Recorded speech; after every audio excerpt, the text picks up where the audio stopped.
Hey, how's it going? So I finally got enough PTO to take a whole week off work, and I decided not to get involved in any projects here at the house. Instead, I decided to spend all my free days this week hitting up auto museums that are within a day's drive of me. So yesterday I took the Goldwing out to Yuma, Colorado. It was a good 2 hour ride out there and 2 hour ride back. The auto museum is small. It's automotive themed gallery space. They don't call it a museum, but it was really neat. The host was great. The meeting the curators was awesome, and sat and chatted with them for a little bit. Then I went to the local pub and grill and got a burger and a couple beers and hit the road back home. Got rained on a little bit. There's also rain in the forecast for today, which is why I decided to hop in the truck, try to take you guys along for the ride. I don't know how much filming I'll be able to do inside the place, but where I'm going is the vehicle vault in Parker, Colorado. Let's hit the road. Spotted this sweet 1948 to 1950 Willis Overland Jeepster on my way to the vehicle vault, also called a VJ. Here inside the vehicle vault, due to music playing, I'll have to do a lot of voiceover. The museum is for the most part organized as a progression of time. The first car that caught my eye was this 1913 Fiat Tipo 55 speed car. Red, black, brass, and all that sass. What really struck me about this vehicle was its length. It's over 100 years old, just shy of 13 feet long. This whole first group of vehicles I really liked because of all the red and black and how well they displayed. All of the brass looks very nice. This is the stuff they really don't want you to touch. The one on the right is a 1906 Success Auto Buggy, and to the left of it a 1907 Cadillac Model N Touring, followed by a sweet old fire truck. This 1914 Mercedes is particularly interesting because it was originally the Torpedo Tourer, but was sent back to the factory by its owner in 1917 to be rebodied as a formal open front town car.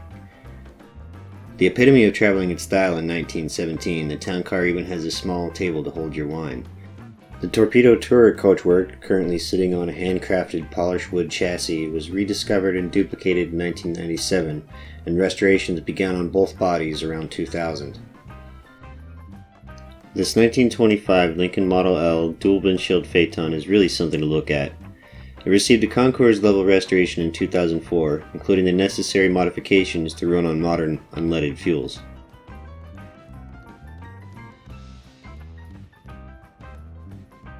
The 1931 Ford Model AA Texaco tanker truck on display here has undergone an extensive restoration. It came with 4 separate holding tanks, as well as bulk oil barrels with pumps on each side at the rear of the cab.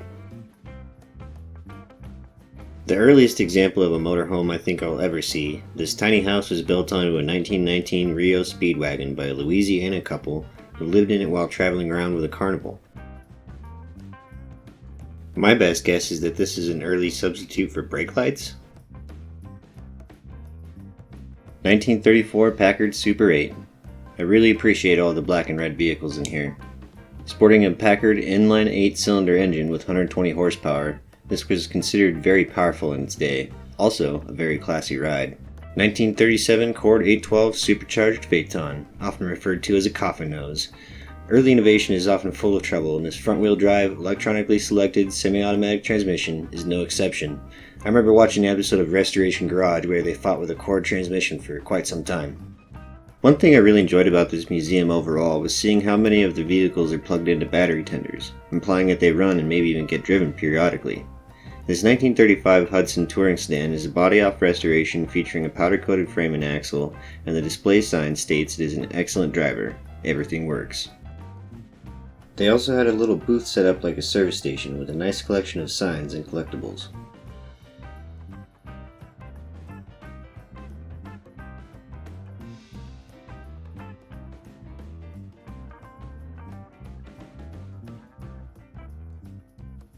I saw another Ford Model T Touring where I was the day before, but this 1910 I think is even nicer.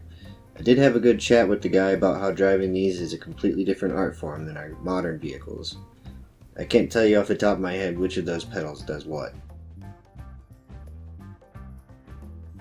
1943 Fiat 500 Topolino. Topolino means little mouse, and this little mouse was restored in 1998 in Torino, Italy, and brought to the States in 2016. 1949 Rolls-Royce Silver Wraith Limousine. Featuring Hooper coachwork, this sweet Rolls has a retracting roof over the driver's compartment.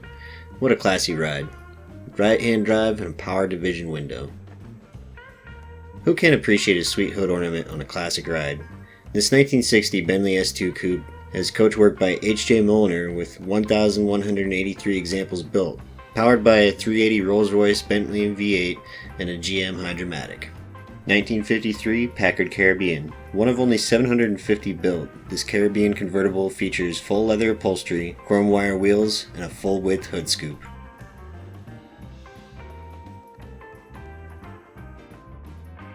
This 1954 Kaiser Darren is one of the coolest cars I've seen.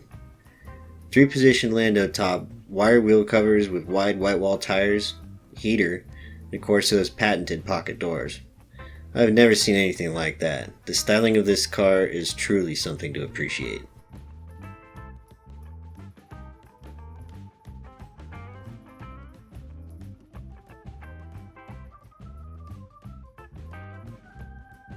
This 1966 GMC 3/4 ton pickup is beautiful. Finished in mint green with a contrasting white cab. Refurbished in 2017, it also has a 350 V8 with 3-speed transmission installed in 2015. The woodwork in the bed floor is a nice touch. This 1955 Studebaker President Speedster is one of less than 100 ever made as a speedster in this rare lemon lime color scheme.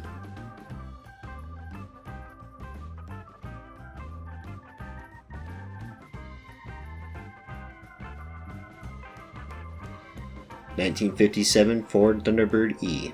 The last year of the 2-seat T-Bird, this one has been fully restored. It has a removable hardtop and a white soft top, naturally aspirated by dual 4-barrel carburetors claiming 270 horsepower. 1954 Jaguar. Jaguar. Jaguar. How it's spelled. Yeah. XK120. Aluminium, whatever. It's lightweight and fast. The world's fastest production car at the time of its launch at 120 miles per hour top speed. This one was fully restored in 1998.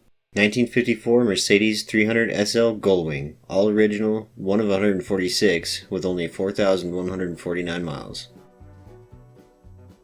This one had no tag with it, but from what I've been able to find, it's a 1947 or 1948 Lincoln convertible V12. What makes this one more rare is that it's the Lincoln convertible base model, not the Lincoln Continental, as you can tell by the absence of the spare tire holder on the trunk lid.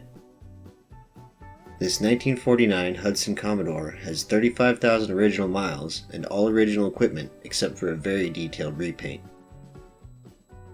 This 1958 M37B1 1-ton military truck powered by Dodge has a 230 engine, 4-speed manual transmission, 2-speed transfer case, 8 forward and reverse gears, and is 4-wheel drive.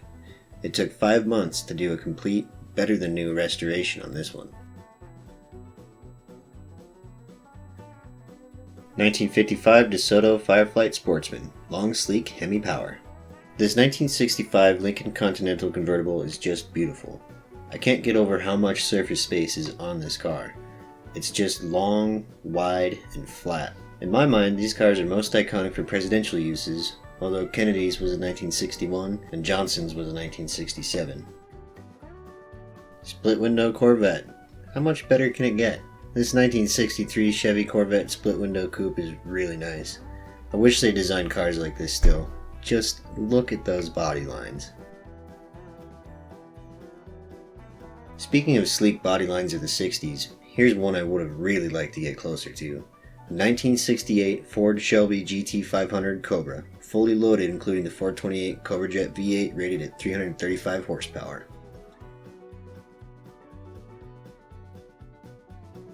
Designed with NASCAR racing in mind, this 1970 Plymouth Roadrunner Superbird is said to be perfect in every way, being one of the finest Superbirds in the world. 1969 Chevy Camaro Z28. Fathom green with green interior, this car was recently restored to factory specifications with a rebuilt 302 small block 4-speed V8 featuring all correct and certified components.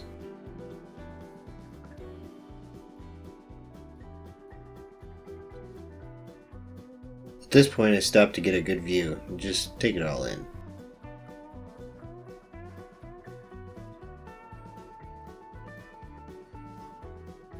A ruby red 1965 Porsche 356C Coupe. Despite the kinked hood, this car has undergone a restoration in the past. Powered by a matching numbers 1600cc 4-cylinder boxer engine, an original 4-speed manual transmission. 1933 Stutz Tomcat 350 V8 automatic transmission. High quality custom fiberglass prototype roadster. Custom leather and ostrich interior. 1970 Pontiac GTO Judge in Orbit Orange. Recently underwent an all-original Concours restoration. Rare optional 455 cubic inch displacement Ram Air 3 engine, 4-speed transmission, AC, hood-mounted tach, and 30 other options.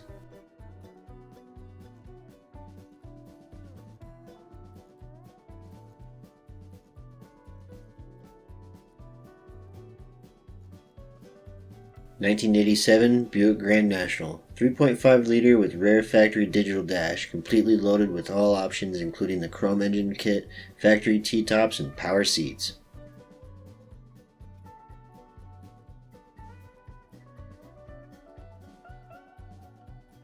This is one of the coolest things I have ever seen. 1979 Chevy Corvette pace car with 17 actual miles. Found in a Chevy dealership that closed in 1999. Factory plastic hasn't even been removed. Still has the floor paper and original window sticker. Sports a 220 horsepower 350 L82 engine and was never even dealer prepped. Seeing something like this survive is nothing short of astonishing.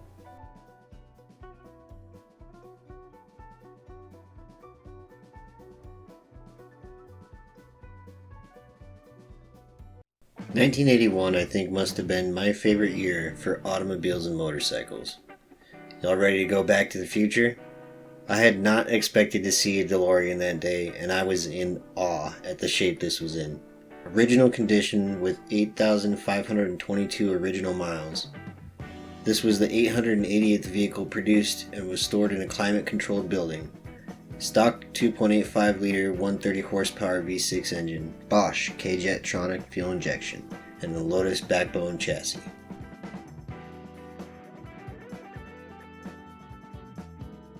All in all, honestly, the DeLorean was my favorite vehicle in the whole place. Absolutely loved seeing that. Ever seen the movie Gone in 60 Seconds? This is a 1967 Ford Mustang Shelby GT500 Eleanor Tribute.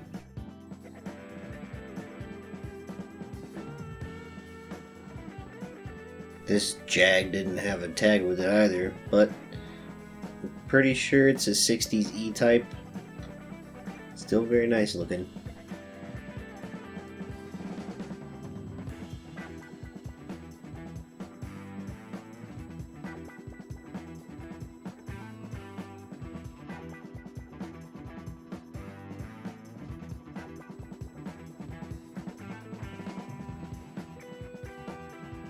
(1960) Cadillac Coupe de Ville. Classic, one-of-a-kind, complete nut and bolt restoration. All components were redone, refurbished, replaced, or replated. 1951 Mercury Custom. Genuine chip foose design built by Boyd Coddington. Big block 502, 4-speed, hydromatic transmission.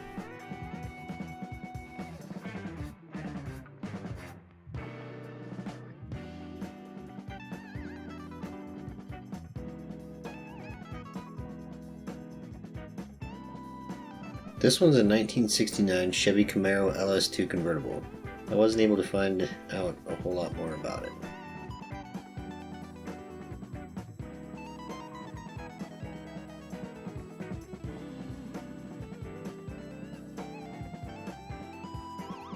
Atomic Orange 1962 Chevy Corvette Custom with all original body and all original factory panels.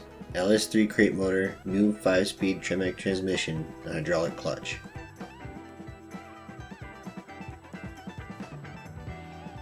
This 2005 Ferrari Super America uses a high-output tune of the Ferrari V12 engine rated at 533 horsepower. A total of 559 were produced, following Enzo Ferrari's philosophy that there should always be one fewer car available than what the market is demanding.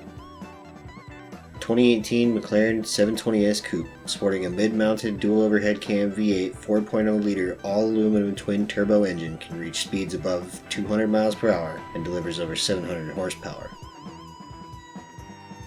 This 2007 Aston Martin Vantage has a 420 horsepower 4.2-liter engine. In this car you can get to 60 miles per hour in just 4.2 seconds.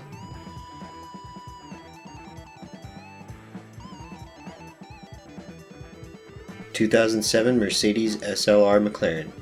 One of only 25 ever made for America and one of only 150 produced worldwide, the SLR McLaren 722 edition sports a 5.5-liter supercharged V8 hand-assembled in Germany, boasting 641 horsepower and a 209 mile-per-hour top speed. This Indian motorcycle sits in the gift shop, all decked out with Zac Brown band on the seat. Not a bad looking bike.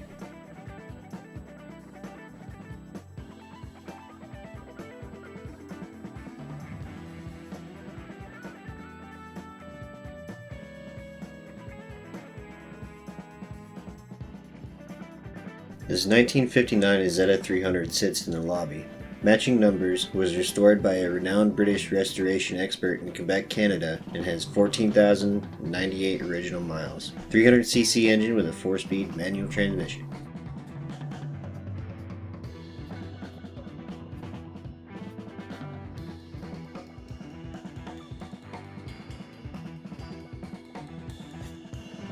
So I'm just leaving the vault here in Parker, Colorado. It's an awesome museum. Really recommend coming and check it out for yourself. The pictures just don't do it justice. You know, I wish the cars were a little bit more visible from the back, a little bit better lit. Would have made for better video and pictures, but you'll just have to come see for yourself. My favorite probably was the DeLorean. That was just amazing to see. Now I've worked up a good hunger wandering around the place for the past couple hours. I'm gonna go find some food.